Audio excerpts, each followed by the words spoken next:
السلام علیکم ناظرین، آج میں حاضر ہوا ہوں رمضان سیریز، رمضان کورس لے کر۔ نحمدہ و نصلی علی رسولہ الکریم، اما بعد فاعوذ باللہ من الشیطان الرجیم، بسم اللہ الرحمن الرحیم۔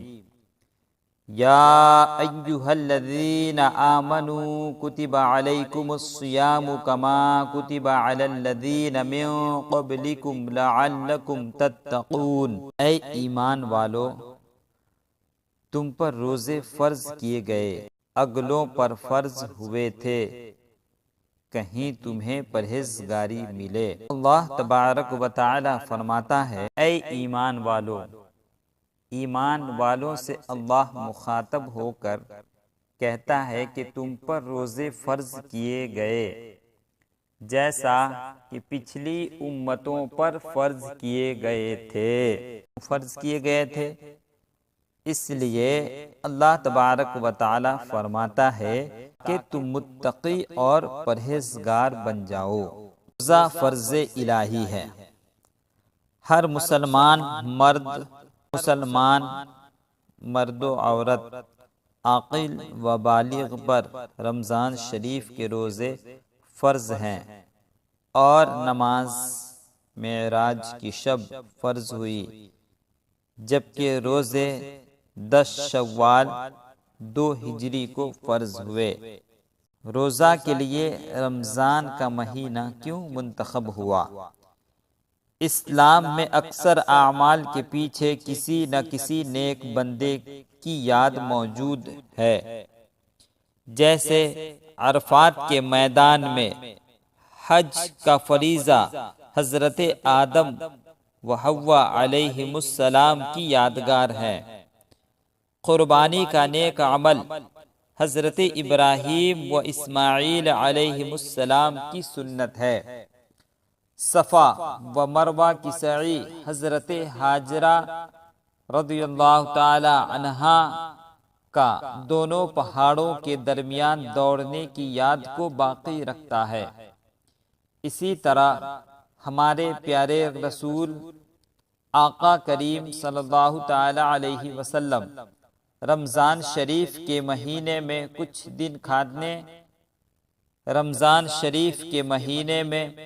کچھ دن کھانے پینے سے پرہیز کرتے تھے، یعنی ہمارے حضور سراپا نور مصطفیٰ صلی اللہ تعالی علیہ وسلم نے رمضان شریف میں بھوکے اور پیاسے رہنا پسند فرمایا، تو اللہ تعالی نے بھی روزے کے لیے ماہ رمضان شریف کو پسند فرما لیا۔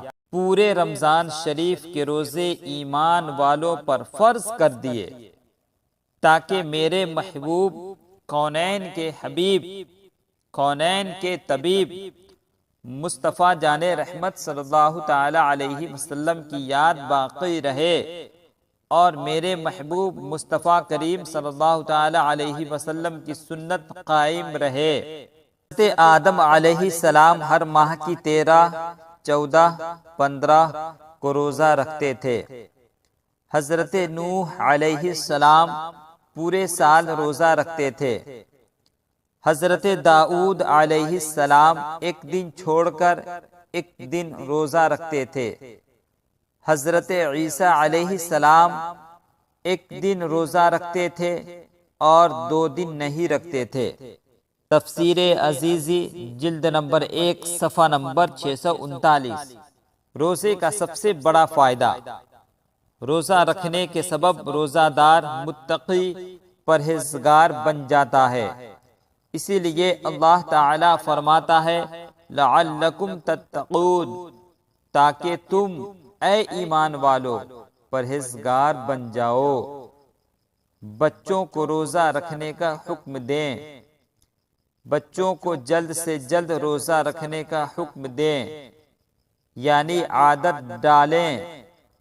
عادت ڈلوائیں، تاکہ جب بچہ بالغ ہو جائے تو اسے روزہ رکھنے میں دشواری نہ ہو۔